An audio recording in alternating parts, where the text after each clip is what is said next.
Go ahead. You live.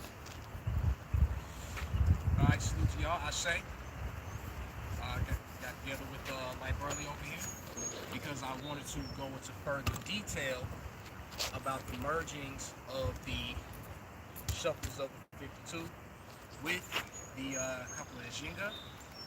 I'm very new to 52 blocks. I consider my base to be capoeira. However, what I found intriguing about 52 blocks, in addition to it being another Lord J-Mo, where it be? in addition to 52 blocks being another traditionally black martial art like capoeira, what I noticed now, if you look at them from the form, 52 and capoeira is as different as night and day. But if you look at their guiding principles, they're just two sides of the same fight. What I found that what 52 and capoeira had in common was what I call rhythmic offensive defense. Rhythmic offensive defense. Use of rhythm to maneuver in an offensive and defensive manner. Using defense to not only nullify your opponent's offense, but to also create an opportunity to execute a more efficient offense of your own in the process.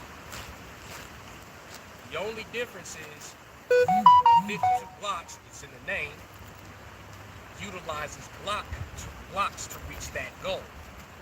Capoeira puts more emphasis on evasions to reach that goal. How I ended up linking up with Mr. Burley was he liked my demonstration in a TikTok video that I entitled Shadow Work, in which I gave a demonstration on the merging of the shuffles of 52 with capoeira, utilizing the elbows and punches along with the kicks in a way to where all of it flows together and feeds off of each other. So, Could you give us a quick demo of those moves that you put up on TikTok so that people for YouTube can see it? For everybody who don't have a TikTok. absolutely. So, as you know, anyone who's played Tekken knows what the traditional capoeira Jenga looks like. So, if you look at my arms, the arms are already in motion. But because the arms are already in motion, the momentum is already gathered to utilize any block. For example, and I think I might have the name of this technique wrong, but I believe this is called rob the bank, correct? Notice how easy I can go into a rob the bank just by what I was already doing with the capoeira Jenga. Boom. Smash that like Boom. button, people. He teaching. Smash that like button. Boom. 12 people in the room. Let's get Boom. 12 likes. Stop playing with him. Boom. This is Burley, baby. Keep working. Now that's one example. The other example, the triangular trade. Now, see, we're already in the rob the bank. Now we're gonna go in the triangular trade. Boom. Boom. Boom.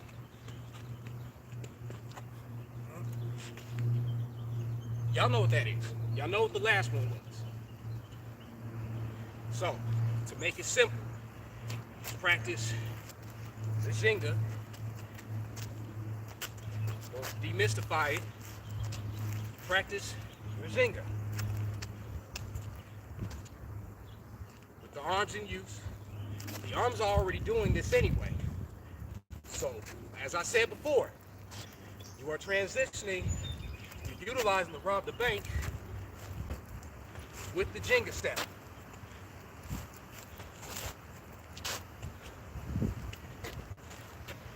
Bank, rob the bank, Jenga, rob the bank, Jenga, rob the bank, Jenga, rob the bank, Jenga, triangular trade, triangular trade, triangular trade, triangular trade, triangular trade. Slow crossbone, And the kick is called the Martello de Negativo. Well, you know, we always get people that ask, how would it look in real time? So, if you got your opponent, how would you use your Jenga in real time? He's trying to hit you here. So you go off to the angle. How would you set up your strike from there? Well, there are different ways you can set this up. Of course, this is hypothetical. Fights can happen. Nothing's set in stone. Anything can happen.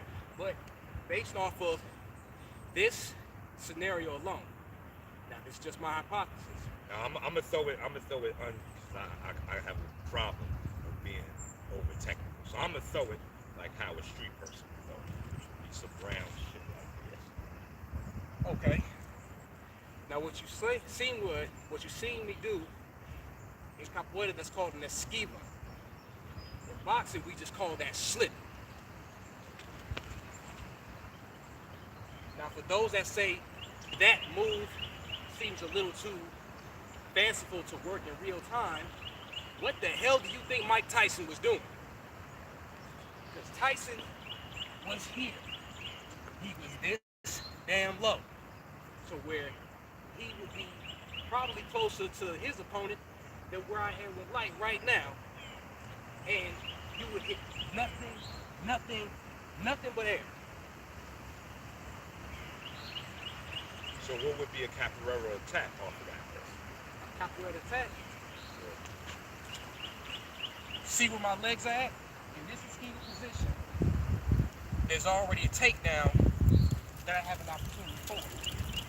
So, remember, I went into a triangular trade, right? This arm, boom, because remember, it's all one through emotion. I've already, since my arm is already going this way as a result of the momentum,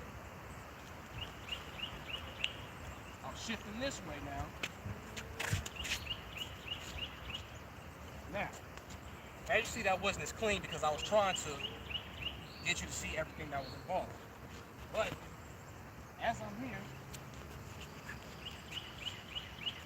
my leg is already going into a midsection that's going into a joint. This foot, that right foot was already below that one leg. The natural instinct is he's focusing on that leg going to his midsection. But his fight or flight response feels his balance being disrupted. That disruption is going to naturally cause a knee-jerk response, and he's taking himself off balance just by that alone. Because he's off balance, that can cause that person to stumble. So a lot of takedowns, so y'all, use more than just kicks. There's a lot of takedowns happening too. Absolutely. Kicks, evasions. Capoeira, first of all, I want to put some shit to rest right now. It was not disguised as a dance to hide anything that they were doing. It wouldn't, historically, that would not have made sense. Dancing was also banned in Brazil at that time. So what sense would that make? The thing is, the rhythmic-like movements is simply there to create awareness in what you're doing. Creates body awareness even when nobody's physically touching you. That's just been part of our tradition as this being descendants of Africans. That's number one. To answer your question, it's no different from boxing in the sense that it's about strategic positioning. But to be strategic, you have to be adaptable. To be adaptable, you have to be flexible. You have to be agile. You have to be able to bend and twist a certain way. Which is what I was saying about the emphasis on defense to the same degree that defense is emphasized in 52 blocks. Just not necessarily the same way. Now, what I noticed, someone who's mastered 52 can actually maneuver in such a way that will force them into being limber. Sometimes you have some blockheads who have developed it to such a degree that sometimes they don't even have to block. They could just move because the blocks have created that awareness within them to where they can feel where the attack is going to come from before his opponent has even has followed through with the decision to hit him in the first place.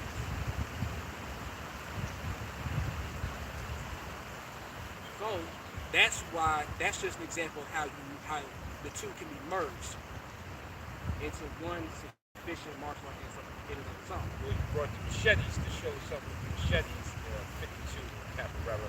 Let the people see that.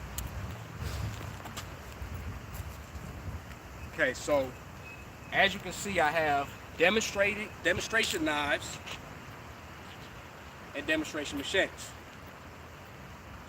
I'm very fresh to the use of weapons, which is why they are clearly demonstration.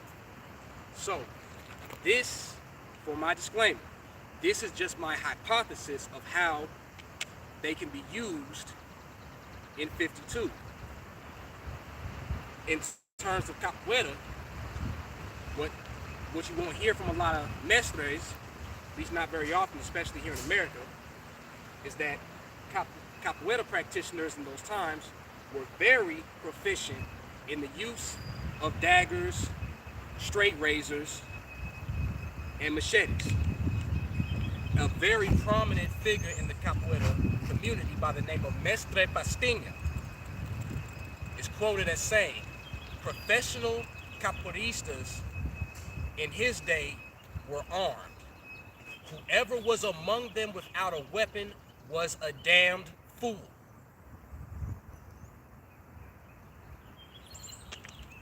Now, if I got some knives and some cutting weapons in my hand, I'm not disguising anything from anybody, apparently. Now, in their defense, the dance-like movements can make their attacks a little less predictable. That much I can say, because that goes to the awareness, but trying to save time. So to get to the point that was being made here,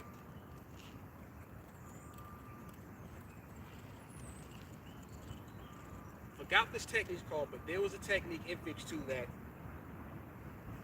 goes in that fashion. So follow me on that. Now with the knives, try to see how many blocks I've done with the knives. And that's a blooper. Shit happens. As you can clearly tell, I'm not a southpaw.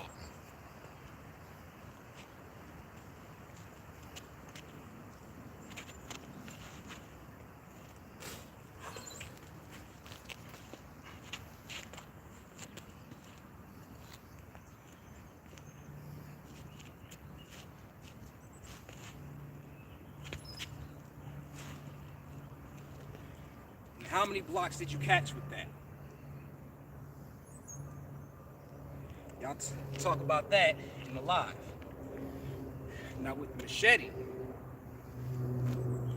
I would recommend learning how to work with machetes and sticks because it'll teach you distance gauging.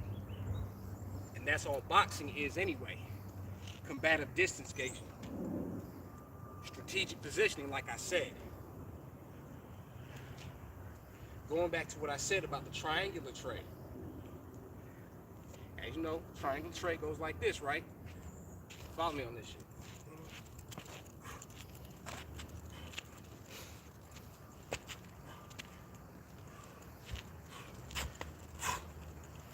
Something as simple as that. Now, when you think of the weapon acting as an extension of yourself, your range of defense has been expanded by the machete. Because instead of just blocking your profile here, now you have that extension of going from over the head, back. Get that. That is an example of how 52 can be applied to the use of weapons. Now, I'm still working on this. I am still a student. I'm a student on a budget.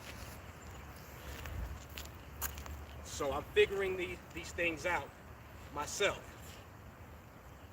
I'm just telling you what I've learned in my, applying my own initiatives. But I'm just as much a student as everybody out there watching right now. Therefore, I am not above, first of all, as no matter what level you're at, you're never above scrutiny. But I, as a student, like everyone, like all of you watching, I'm just as much a student. So I am not anywhere near the avoidance or dodging of any scrutiny, criticisms, etc. So I'll be willing to hear any criticisms anyone has, as I'm looking to improve my abilities like everybody else here. I just wanted to share with y'all what I have come across.